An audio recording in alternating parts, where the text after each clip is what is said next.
محترم بزرگوں اور دوستوں، انسان مرنے کے بعد نہ تو فناء محض کے گھاٹ اتر جاتا ہے، نہ تو اس کو دوبارہ کسی قالب میں ڈھال کر لوٹایا جاتا ہے، بلکہ انسان کے مرنے کے بعد اس کی روح ایک ایسے عالم میں منتقل ہو جاتی ہے جو عالم آخرت اور عالم دنیا کے درمیان کا عالم ہے، جسے عالم برزخ بھی کہتے ہیں۔ انسان چار عالموں سے گزرے گا۔ عالم کا معنی دنیا الگ الگ، تو چار عالموں سے گزرے گا۔ ایک تو عالم ارواح، دوسرے عالم دنیا، تیسرے عالم برزخ اور چوتھے عالم آخرت۔ عالم ارواح کیا ہے؟ اللہ تبارک تعالیٰ نے سب سے پہلے روحوں کو پیدا کیا، فرمایا کیا پیدا کیا؟ ارواح کو پیدا کیا، روحیں پیدا کی۔ تو صرف روح تھی، جسم نہیں تھا، وہ تھا عالم ارواح۔ اور عالم دنیا وہ عالم ہے کہ جسم اور روح کا جب ملاپ ہو گیا تو وہ ہو گیا کیا؟ عالم دنیا۔ اور جب انسان مر گیا تو مرنے کے بعد انسان کہاں پہنچ جاتا ہے؟ عالم برزخ میں پہنچ جاتا ہے۔ عالم برزخ وہ عالم ہے کہ جسم اور روح کا تعلق ہوتا ہے، لیکن روح اور جسم کا ملاپ نہیں۔ عالم آخرت وہ عالم ہے کہ دوبارہ اللہ تبارک تعالی روح اور جسم کا ملاپ کر دیں گے۔ تو ہر انسان کو ان چار عالموں سے گزرنا، کوئی بچ نہیں سکتا، اور وہ چار عالم ہر انسان پر آئیں گے، اس کے بغیر کوئی چارہ کار نہیں۔ سب سے پہلے عالم ارواح میں تھا، پھر اللہ تبارک تعالیٰ نے اس روح کا ملاپ جسم سے کر دیا تو وہ عالم دنیا میں آ گیا۔ ہم آپ جو ہیں اس وقت عالم دنیا میں، اور جب آنکھیں بند ہو جائیں گی، ہماری سانس بند ہو جائے گی، موت طاری ہو جائے گی، تو بندہ عالم ارواح میں پہنچ جائے گا۔ اور پھر جب قبروں سے قیامت کے دن اللہ تبارک تعالیٰ جب زندہ فرمائیں گے تو پھر وہ عالم آخرت ہوگا، حساب و کتاب کا دن ہوگا۔ تو ان چار عالموں سے ہر انسان کو گزرنا ہے، کوئی بچ نہیں سکتا۔ یہ ایمان والے کا عقیدہ ہے، یہ ہر مومن کا عقیدہ۔ عالم دنیا اور عالم آخرت یہ تو انسان دیکھ سکتا، انسان کو دکھائی دیتے، لیکن دو عالم انسان کو دکھائی نہیں دیتے۔ عالم برزخ نہیں دکھائی دیتا ہے اور عالم ارواح نہیں دکھائی دیتا۔ کسی کو معلوم نہیں عالم ارواح میں ہم کیسے تھے۔ دو چیزیں اللہ تبارک تعالیٰ نے ان دو عالموں پر انسان کی آنکھوں پر پردہ ڈال دیا کہ عالم ارواح اور عالم برزخ یہ دو عالم نہیں دکھائی دے۔ اسی وجہ سے انسان جب مر جاتا ہے تو حقیقت میں وہ نیست نابود نہیں ہوتا۔ یہاں سب دنیا میں کہتے ہیں انسان مر جاتا ہے، ختم ہو جاتا ہے، فنش ہو جاتا اس کا کام ختم، ایسا نہیں، اب تو کام شروع ہوگا، کھیل ختم نہیں ہوگا۔ قتل الانسان ما اکفر من ای شیء خلق من نطفة خلقه فقدر ثم السبیل یسرا ثم اماته فاقبر ثم اذا شاء انشر۔ کہ انسان کتنا ناشکرا ہے، انسان ہلاک ہو، تباہ و برباد تو ایسی زندگی پر جو انسان ناشکری زندگی گزارتے ہیں۔ قتل الانسان ما اکبر من ای شیء خلق، کہ انسان کس چیز سے پیدا کیا، من ای شیء خلق من نطفۃ خلقہ فقدر،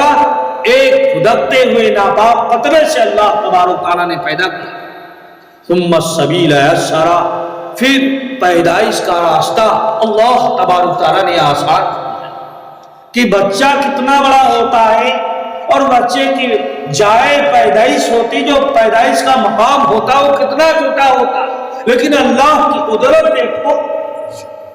کہ کس طریقے سے ایک تنگ جگہ سے کتنا بڑا سا بچہ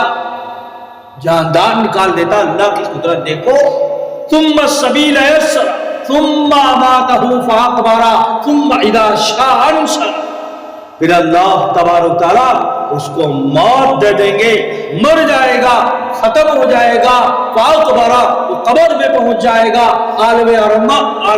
ارواح میں پہنچ جائے گا، ثم اذا شاء انشر، پھر قیامت کے دن اللہ تبارک تعالیٰ دوبارہ پیدا کرے گا۔ تو انسان مرنے کے بعد نہ تو فناہ محض کے گھاٹ اتر جاتا ہے،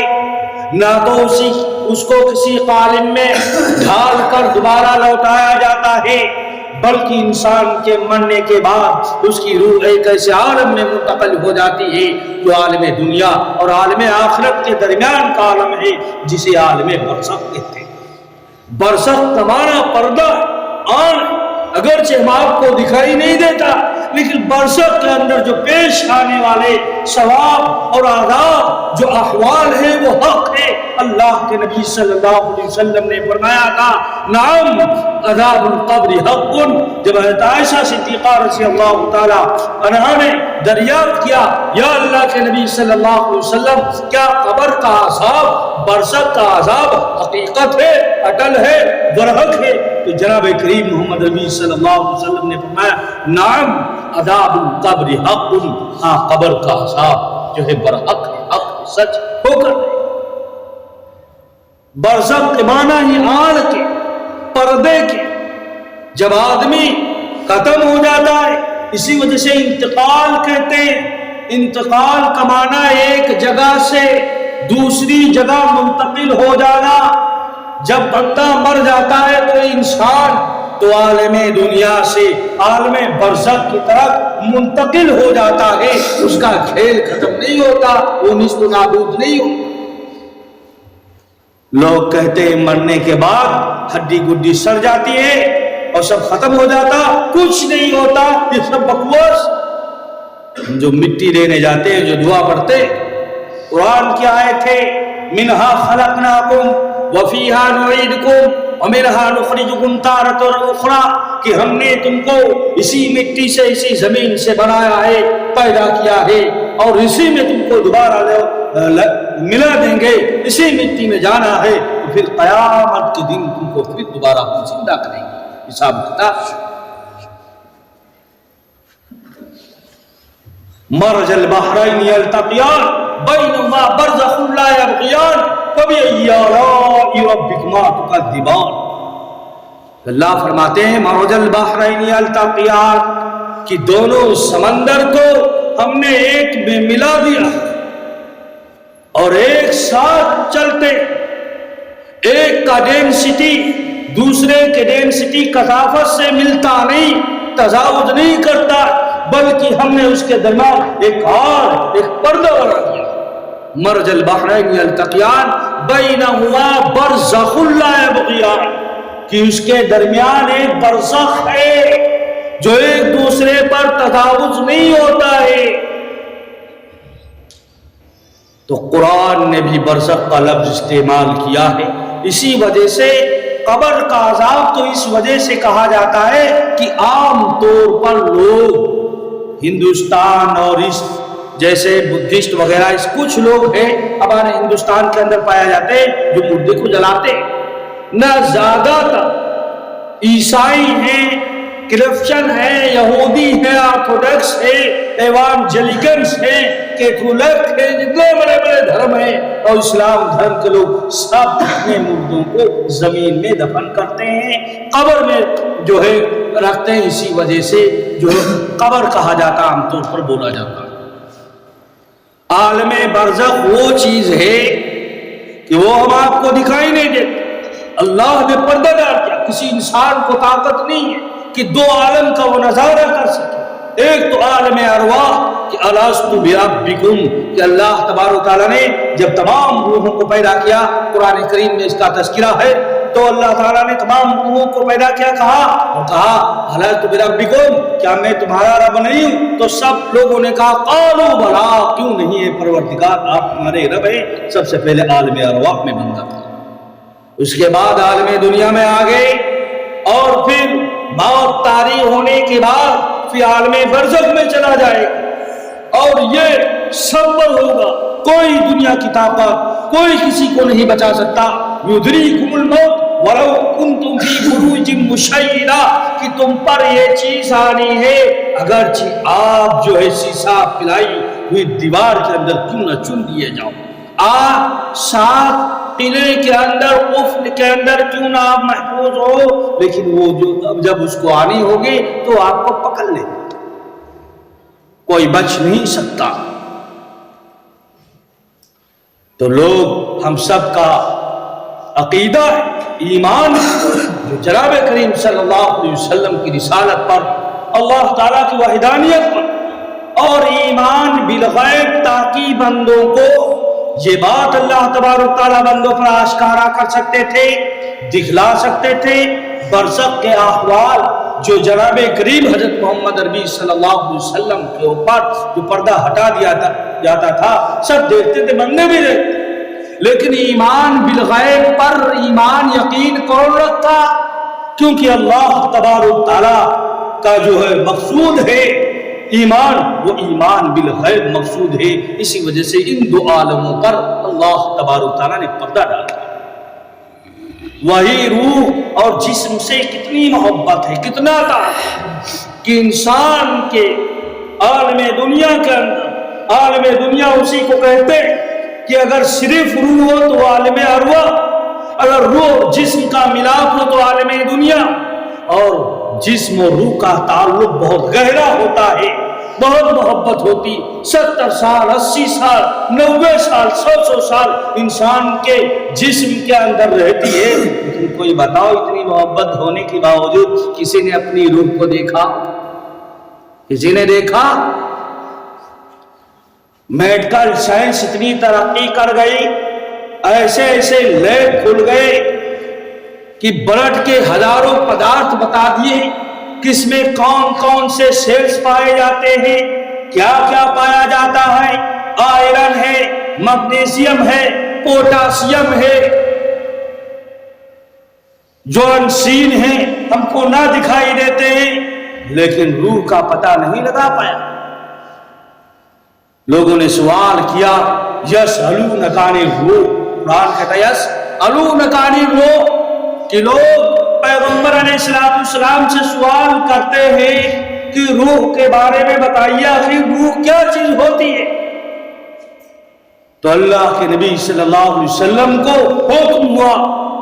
کہ اے نبی کہہ دیجئے قل هو من امر ربی، آپ یہ فرما دیجئے کہ وہ میرے رب کا ایک حکم ہے، ایک امر ہے جو آپ نہیں دیکھ پاؤ۔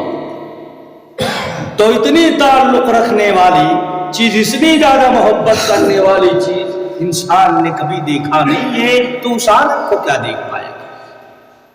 جس عالم پر عالم برزخ میں صرف روح اور جسم کا تعلق ہوتا، ملاپ نہیں ہوتا، اسی وجہ سے اللہ تبارک تعالیٰ جو عذاب دینے والے اشیاء ہوں گے، جو سامان ہوں گے، جو فرشتے تو نور کے ہوتے وہ بھی نہیں دکھاتے، ان کا جو عذاب دینے والی چیز ہوگی وہ بھی ایسے ہوگی جو ہم سب کو دکھائی نہیں دیتی۔ حضرت زید بن ثابت رضی اللہ تعالیٰ عنہ فرماتے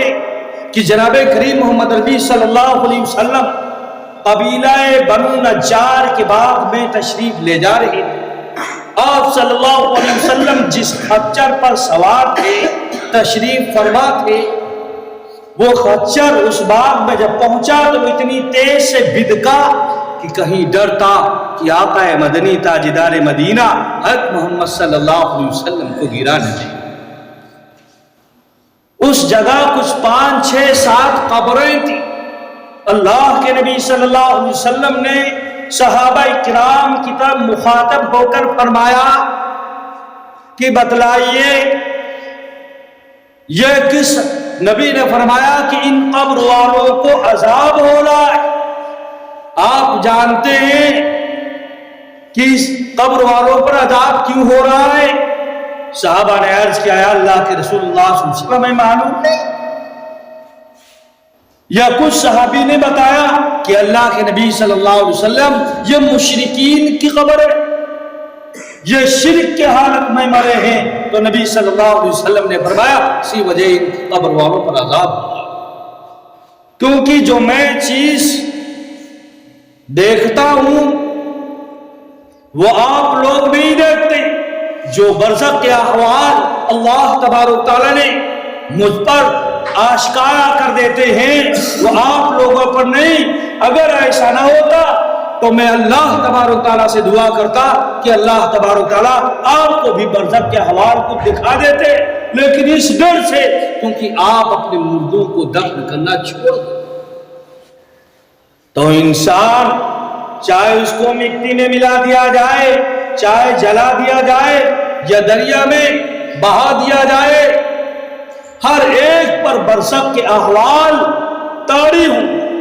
ہم آپ اتنی ساری قبریں کھودتے ہیں لیکن ہم کو صرف ہڈی گڈی نظر آتی، کہیں سانپ، کہیں بچھو اور کہیں آگ نظر نہیں آتی،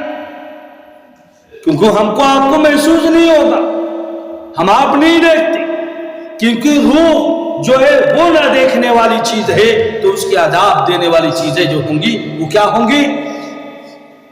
نہ دیکھنے والی انسین چیزیں۔ وہ بالکل ایسے ہی آپ سمجھ لیجئے، سپوز کر لیجئے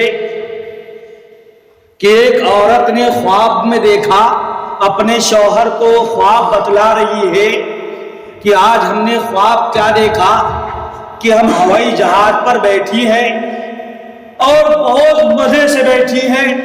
اور ہوائی جہاز میں بہت آدمی نہیں ہے، خالی ہے، کوئی رش نہیں ہے، بھیڑ بھاڑ نہیں ہے، اور ہم مسجد نبوی گئے، مسجد حرام گئی ہیں اور مسجد اقصی گئی، ہم پورے مقدس مقامات کا زیارت کر کے آئی ہیں اور بہت مزہ آیا ہے آج کی تھوڑی سی۔ تو جو بستر پر لیٹا ہوا شوہر ہے وہ کہے گا کتنی پاگل عورت ہے کہ ہمارے بیڈ پر کروٹ لینے کی جگہ نہیں ہے، اور یہ ہوائی جہاز میں بیٹھ کر مکہ اور مدینہ اور بیت المقدس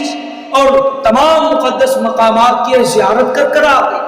عمرہ کر کر آ گئی، اور حالانکہ وہ کیا خواب میں اس چیز کے مزے دیکھ لے رہی تھی۔ تو وہ جو عورت بات بتا رہی وہ خواب کی بات بتا رہی، یہ آدمی جو اس کا شوہر بات بتا رہا ہے ایسا نہیں، ہم تو یہی تھے، تو وہ اس دنیا کی بات بتا رہا۔ تو جس طریقے سے خواب میں دیکھنے والا انسان اچھی اچھی چیزوں کے مزے لے سکتا ہے، ٹہل سکتا ہے، اسی طریقے سے اللہ تبارک تعالیٰ اس کی روح کو اعلیٰ علیم کے اندر مقید کر دیتے ہیں، عالم ارواح کے اندر، اور اس کو ایسا لگے گا کہ ہم جنت میں ہیں، جنت کی بہاریں، وہاں کے مزے، وہاں کے نظارے ہم سب کر رہے ہیں، اور اگرچہ دیکھنے والا انسان دیکھتا ہے تو سر پر مٹی ہوگا، اس کی ہڈی گڈی باقی۔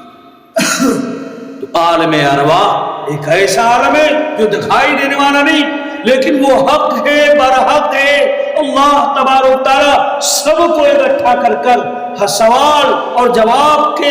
جو مراحل سب پر پیش آئے، سب کے پاس منکر نکیر آئے، سب کے سامنے ہر ایک سے سوال ہوگا، چاہے وہ قبر میں دفن کیا جائے یا نہ کیا جائے، چاہے وہ آگ میں جلا دیا جائے، چاہے وہ دریا میں بہا دیا جائے، لیکن سب پر سوال کیا جائے گا، سب سے پوچھا جائے گا من ربک ما دینک ما کنت تقول لہذا رجل محمد صلی اللہ علیہ وسلم اپنے رب کے بارے میں کیا عقیدہ کرتے تھے، کس خدا کو ماننے والے تھے، کون تمہارا رب تھا، کون تمہارا مالک تھا، کس دین کے ماننے والے تھے، کس دین کے پیروکار تھے۔ دنیا کے اندر تقریباً اس وقت 42 مذہب ہیں، کس مذہب کے آپ پیروکار ہیں، پوچھا جائے گا ما دین کا، آپ کا دین کیا تھا۔ ما کنت تقول لهذا الرجل محمد صلی اللہ علیہ وسلم،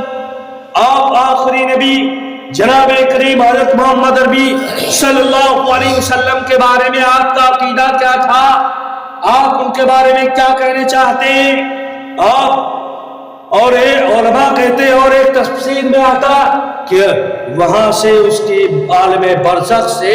اور نبی صلی اللہ علیہ وسلم تک سارے پردے کو ہٹا دیا جائے گا اور پوچھا جائے گا بتاؤ یہ انسان کون ہے، اس کے بارے میں کیا عقیدہ رکھتے ہیں۔ اگر ایمان والا ہوگا تو فوراً جواب دے دے گا کہ یہ میرے نبی حضرت محمد صلی اللہ علیہ وسلم ہے۔ تو انسان چاہے جلا دیا جائے یا پانی میں بہا دیا جائے یا مٹی میں دفن کر دیا جائے، یہ جو ہے برزخ کے احوال سب پر پیش ہے۔ بخاری شریف میں بنی اسرائیل کا ایک واقعہ لکھا ہے کہ جناب کریم محمد عربی صلی اللہ علیہ وسلم نے فرمایا کہ ایک آدمی تھا، بڑا گناہگار تھا، بہت لاابالی اس نے زندگی گزاری۔ جب اس کا آخری وقت آیا تو اپنے بچوں کو اس نے وصیت کی، نصیحت کی کہ بیٹا دشمن بھی ہوتا ہے اس کی بھی آخری وصیت پوری کی جاتی ہے۔ اگر سرکار کسی کو پھانسی بھی دیتی ہے، کسی مجرم کو، ظالم کو، پھر بھی آخری اس کی اچھا پوچھی جاتی ہے، دشمن بھی پورا کرتا۔ تو آخری وصیت اس نے کی بیٹا میں اتنا بڑا گنہگار ہوں، میں نے کبھی نمازیں نہیں پڑھی، کبھی نبی کی تابعداری نہیں کی، میرا عقیدہ یہ ہے، گمان یہ ہے کہ میں بخشا نہیں جاؤں گا، جب میں مر جاؤں تم مجھے دفن نہ کرنا بلکہ مجھے جلا دینا، اور جب میں جل کر سورما ہو جاؤں، میری راکھ بن جائے، ہڈیوں کا برادہ بن جائے، تو کچھ کو ہوا میں اڑا دینا اور کچھ سمندر میں جا کر پھینک دینا، اس ڈر سے کہ ایسا نہیں کہ قیامت کے دن اللہ تبارک تعالی مجھ کو دوبارہ زندہ کر دے اور مجھ سے حساب و کتاب لے اور میں حساب و کتاب کے اندر پھنس جاؤں، میں حساب و کتاب کے اندر پھنس جاؤں تو میرا بہت برا حال ہوگا، تاکہ اللہ تبارک تعالیٰ مجھے دوبارہ زندہ کرنے پر قادر نہ ہو۔ تو ان کے بچوں نے ایسا ہی کیا، جب وہ ختم ہو گیا تو اس کو جلا دیا، اس کی کچھ راکھ کو دریا میں پھینک دیا، سمندر میں ڈال دیا، ہواؤں میں اڑا دیا۔ لیکن اللہ تبارک تعالیٰ تو اللہ دریاؤں کو حکم دیا، وہ تو مالک ہے، خالق ہے، مالک الملک والملکوت ہے، والجبروت ہے، ذرے ذرے پر، کائنات پر اس کی حکومت ہے۔ وَرَبُّكَ يَخْلُقُ مَا يَشَاءُ وَيَخْتَارُ مَا كَانَ لَهُمُ الْخِيَارَةُ، وہ تو رب ہے، إِنَّ بَطْشَ رَبِّكَ لَشَدِيدٌ، اس کی پکڑ سے کوئی بچ نہیں سکتا۔ اللہ تبارک تعالیٰ نے ہواؤں کو اور اس پانی کو حکم دیا، اس بندے کے سارے ذرات کو اکٹھا کر دیا، اللہ تبارک تعالیٰ نے پھر سے زندہ کر دیا اور وہ کہا بتا تو نے ایسی حرکت کیوں کی تھی، تو نے ایسا کیوں کیا تھا؟ تو کہتا ہے میرے مالک ہے، خالق ہے، پیدا کرنے والے، مجھے ڈر تھا اس بات پر کہ میرے اتنے گناہ تھے، میں آپ سے بہت زیادہ ڈرتا تھا کہ جب میں مر جاؤں گا تو میرا کیا حال ہوگا، میں نے کوئی اعمال نہ کیے تھے۔ حدیث شریف میں آتا پھر سے اللہ تبارک تعالیٰ نے اس کی اس ڈر کی وجہ سے، اس اللہ کے تقوی کی وجہ سے، یا ایھا الذین آمنوا اتقوا اللہ حق تقاتہ، کہ وہ جیسا کہ اللہ تبارک سے ڈرنے کا حق ہے وہ ڈرا، اللہ کو یہ ادا پسند آئی اس تقوی کہ اللہ تعالیٰ نے اس کی مغفرت کر دی۔ لیکن اللہ بتانا یہ مقصود ہوتا ہے، بتانا مقصود یہ کہ اس بندے نے اپنے جو ہے جسم کو راکھ میں اڑا دیا تھا، تبدیل کر کے ہوا میں، پانی میں اڑا دیا تھا، وہ کوئی قبر میں نہیں دفن کیا گیا تھا، پھر بھی اللہ تبارک و تعالیٰ نے اس کو زندہ کر کر اس کے ساتھ سوال و جواب کا معاملہ مرحلہ پیش آیا۔ تو کوئی بندہ بچ نہیں سکتا یہ سمجھے کہ ہم مر گئے، ختم ہو گئے، بس کھیل ختم، تب تو اصل کھیل شروع ہوگا، پھر وہ ابدی زندگی ہوگی۔ اور سب لوگ سمجھتے ہیں کہ سب ایسا ہی، نبی کا فرمان ہے، ہم سب مسلمان ہیں کہ ہمارے نبی نے فرمایا ہے کہ عذاب القبر حق، قبر کا عذاب برحق ہے، لیکن جو نیک بندے ہیں، اچھے بندے ہیں، ان کے لیے قبر جنت کا باغ بن جائے گا۔ حدیث میں آتا ہے انما القبر روضۃ من ریاض الجنہ او حفرۃ من حفر النار، کہ قبر جنت کے باغوں میں سے ایک باغ ہے اور جہنم کے گڑھوں میں سے ایک گڑھا ہے۔ وہ بندے پر خود منحصر ہے کہ اپنی قبر کو وہ جنت کا باغ بنانا چاہتے ہیں یا جہنم کا گڑھا بننا چاہتے ہیں۔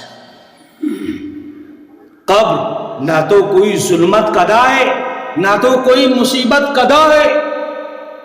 بلکہ وہ ایک منور، روشن جگمگاتی دنیا ہے،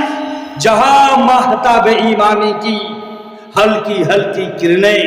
بہاروں میں کھیلتی ہیں، ناچتی ہیں، مچلتی ہیں، لیکن کس کے لیے؟ مرد مومن کے لیے۔ ورنہ تو موت کے بعد آخرت کی منزلوں میں سے سب سے سخت ترین منزل ہے، یہی عالم برزخ کی منزل ہے، یہ قبر کی منزل ہے۔ اب ہم ذرا سے اپنی گریبانوں پر